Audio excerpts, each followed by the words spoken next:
Costco US has just released the new Sennheiser Sonite Rise hearing aids, and they look suspiciously similar to the Phonak Infinio.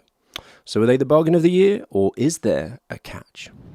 Well, the answer isn't as simple as yes or no, because whilst the spec sheet looks very familiar, and there are definitely similarities with hearing aids from Sennheiser's parent company Sonova, these are not identical. And the differences are exactly what could determine whether you should buy them or avoid them. So today I'll break down what's new with this tech, what's changed from the Sonite R, how close they really are to the Phonak Infinio hearing aids, and the exact type of person who should and shouldn't buy them. For context, I run one of the largest independent hearing clinics in the UK, and because we work with all hearing aid brands daily, I get to see what actually works in real life.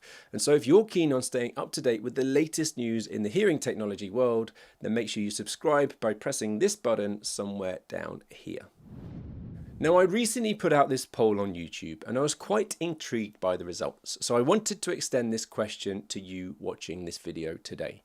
So would you, yes, you watching my video right now, would you buy hearing aids from Costco if they used major technology from a major manufacturer? Does that make sense? If they used technology from a major manufacturer, but with some features removed?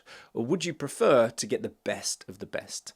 Let me know in the comments beneath today's video. And so without further ado, today I have 7 updates, yes, 7 updates for you that you need to know before buying the Sennheiser Sonite Rise hearing aids from Costco.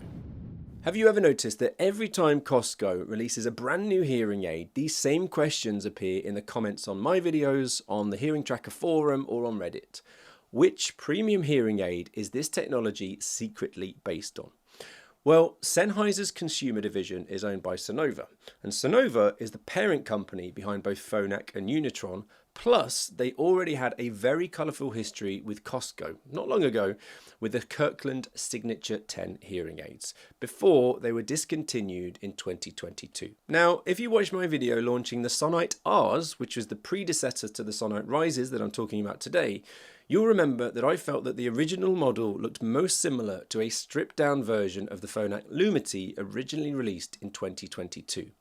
And with this new technology today, Sennheiser are describing the Sonite Rise as using AI smart sound, trained with 18 times more sound environments than the previous generation, adapting 24% more precisely to listening situations, with the new feature stack including the likes of Sennheiser's Speech Manager, their Speech Boost, their Narrow Speech Focus 2.0, their Dynamic Noise Manager, Motion Sense, Noise Manager, and Binaural Sync. So there's a lot going on inside this technology. Now, from your perspective, that means that they're constantly trying to understand where you are, what's happening around you, and how they should process sound without you needing to constantly open up the app or fiddle with the settings. For example, they'll behave differently in a one-to-one conversation in a quiet room versus that same conversation in a restaurant. And they'll adapt to the likes of being in a car, when streaming music, and even, which is a feature I love, when you're walking outside, the motion sensors help the hearing aids to recognize that you're moving and adapt the microphone strategy accordingly. And this is the way that most hearing aids have been utilizing AI for a few generations of technology now. It's not about making things more complicated, quite the opposite in fact. It's about doing all of the hard work for you. So here's the thing.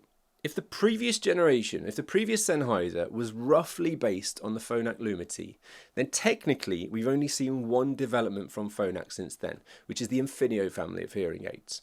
So the big question is the Sennheiser Sonite Rise basically a Phonak hearing aid? And if it is, which one is it? Well, my view is that the Sonite Rise looks more like a cousin to the Phonak Audéo Infinio R rather than a close sibling. And yes, I'm sorry to tell you, I'm talking about the non-sphere version. Now, I've personally fitted hundreds and hundreds, it can't be thousands, surely not, but maybe, of the Phonak Infinio Ultra Sphere R hearing aids. However, only a handful of the non-sphere version. Why am I sharing this? Well, in reality, there is no comparison between the two. And in my opinion, the reason for the Infinio platform even existing is the dedicated DEEPSONIC chip for deep neural network speech and noise processing. That was a mouthful. That comes in the Sphere version. And it doesn't look like there's any evidence that the Sonite Rise includes that dedicated Sphere chip. So if somebody tells you that this is basically the Phonak Infinio Sphere for $1,600, I don't think that's right. And the reason that I'm sharing this is because, yes, it looks like the AI in this tech is designed to make the best decision as to the setting that the hearing aid should be on based on your surroundings. However, if your biggest challenges are the likes of family gatherings, cocktail parties, restaurants or cafes, essentially anywhere with lots of competing background sound, then it may be worth you looking at the Phonak Infinio Ultrasphere instead, because that's where the dedicated DEEPSONIC chip appears to separate it from the Sonite Rise. Of course, what's inside is important, but I think you'll be interested in what's happening on the outside too. Now, this new tech comes in a single model, a single style, which is a receiver in canal model. And this means that the body sits behind your ear with a thin wire transmitting energy and information to the speaker which sits inside your ear canal. It features the likes of the lithium-ion rechargeable battery, classic Bluetooth, which if you've watched this channel before, you'll know that it has its disadvantages and its advantages that I'll cover shortly. It has a multifunction button for adjusting the volume or programs, and there's a hydrophobic coating, making it one of the leading Costco hearing aids for robustness, carrying an IP68 rating, so they're designed to cope with normal real-world life. I'm talking sweat, rain, dust, and gym sessions, but please don't take that as permission to go swimming wearing them.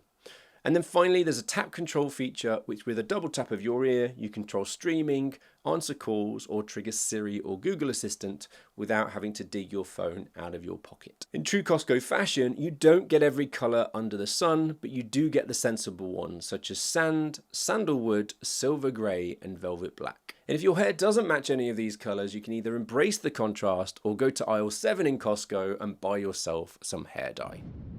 Now, I've got to share with you that whilst most hearing aid manufacturers have at least one disposable battery option, Sennheiser are releasing this hearing aid in a rechargeable-only model, which in my opinion is, without question, the future of hearing aid technology. And it means that there are also no compromises on features. So why do I say this? Well, rechargeable-only designs often give manufacturers more freedom to include more power-hungry features like Bluetooth streaming, motion sensors, and more advanced programming without having to worry about disposable battery drain in quite the same way. However, with disposable battery options, we often see certain features actually stripped out, but of course the manufacturers don't shout about that. I say all of this because rechargeability is one of those things that hearing aid users either love or for some reason deeply distrust. And I do understand both points of view on this, so yes, rechargeable hearing aids are convenient. There's no fiddling with tiny batteries or wrestling with the ridiculous packaging they come in nowadays, or no panicking when you realise you've forgotten to take your batteries with you, or walking around with the potential fear that they may run out on you at any point. Yet with disposable batteries, some patients report the feeling of reassurance at the same time, knowing that they've always got a spare battery in their pocket and not having to worry about carrying a charger on holiday with them. So on that note, in terms of performance with this rechargeable battery, Sennheiser state that the Sonite Rise offers up to 31 hours of hearing aid battery life, depending on battery condition, hearing loss, sound environment, streaming usage, and various other activated features. But I've looked into this a little bit deeper, and the technical datasheet states a more conservative expected operational time of around 20 hours, and I'd prefer to share that figure with you, the latter figure, with a more, or giving you a more realistic idea on how they're going to work. So let's say that they'll last you for a full day off a single 3-hour charge, which in my opinion is all you could ask for. On top of that, who knew I could talk about batteries for so long? I'm sure I've got far more exciting and interesting things to share with you. But on top of that, as standard, these hearing aids come with a charger with a built-in lithium-ion battery. And that will provide an extra 3 additional full charges to your hearing aids when they're fully charged. So if you go away for a weekend somewhere that you might not have access to power, so camping for example, you can charge on the go and carefree. Now this is the section that most hearing aid reviewers skip. In fact, I haven't seen any other videos covering the technical details to this level. So can you do me a favor in the comments? Comment yes in the comments. Comment yes in the comments. Comment yes in the comments if you think that this level of detail is a good idea, or no Matthew, shut up if not. The Sonite Rise is technically suitable for a wide range of hearing losses. So if your hearing loss falls within the grey shaded area on this graph, then they're technically suitable for you. Saying that, ensuring the best and most accurate tailored fit all depends on the skills of your hearing care provider. For example, Sennheiser lists 4 receiver options, the S, M, P and UP, which between them covers anything from a mild, moderate, severe or profound hearing loss, depending on the receiver and the coupling selected. In practical terms, the S receiver offers a maximum output of 112 dBSPL, up to 47 decibels of gain, and a frequency range between 100 to 10,000 Hz.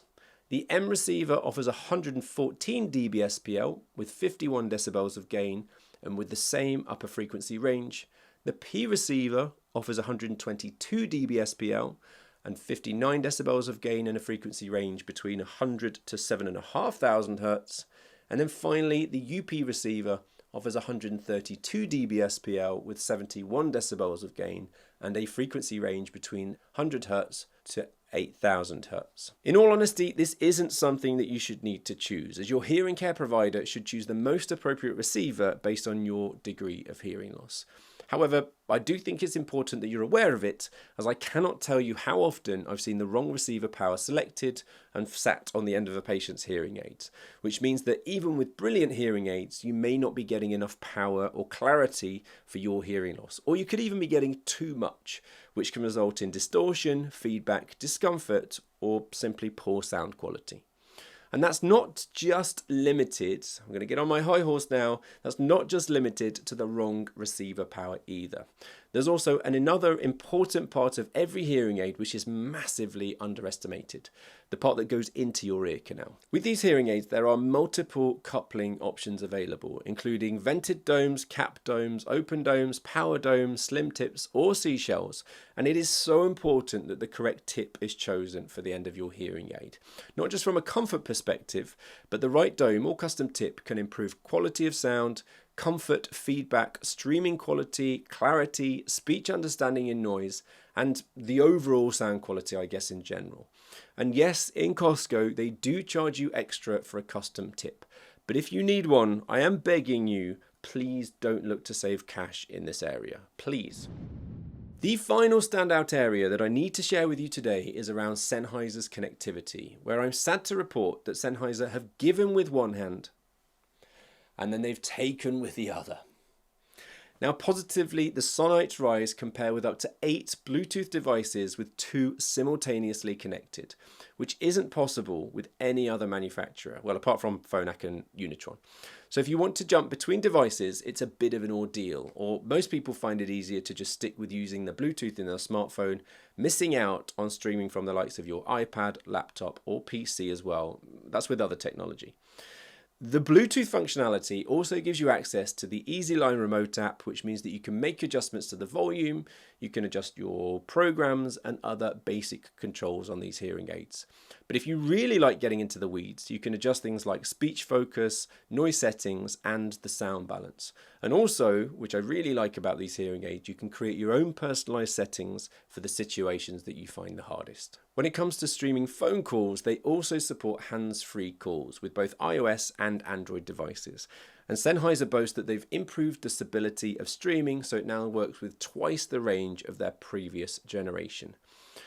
So, I said give with one hand and take with the other. What is missing? Well, versus other Costco offerings, yes, you can connect your phone with other Bluetooth devices, but you won't be able to utilize Auracast, as they're Auracast ready, but not Auracast live. Nor is there a built-in loop system. So my advice is pretty simple. If you want Bluetooth phone calls, app control, and streaming, then the Sonite Rise looks strong. However, if you're specifically in need of a telecoil, loop system, LE audio, or Auracast public broadcast, make sure you weigh up the pros and the cons before going ahead with this technology. So the big question is, should you buy the new Costco Sennheiser Sonite Rise hearing aids? Well, here's the best way that you should think about it. You should have Sonite Rise on your shortlist if you are already a Costco member in the US. You want rechargeable hearing aids, you want a proper portable charger, you want Bluetooth streaming and hands-free phone calls, you want automatic sound processing that does not require constant manual adjustment, you have a relatively straightforward hearing loss, and you are happy with Costco's hearing care model. However, I would be more cautious if you're buying it because you think it's the Phonak Infinio Sphere. You specifically need confirmed Auracast or telecoil. You have very complex hearing needs. You need extensive tinnitus management. You are a musician with demanding music requirements. You want disposable batteries. Or you know that you need a lot of individual clinic time, counseling, verification, and fine-tuning. Because Costco can offer incredible value, but it is not the same model as a specialist independent audiological clinic. Now, before you go any further, you have to watch this video covering the best hearing aids available this year.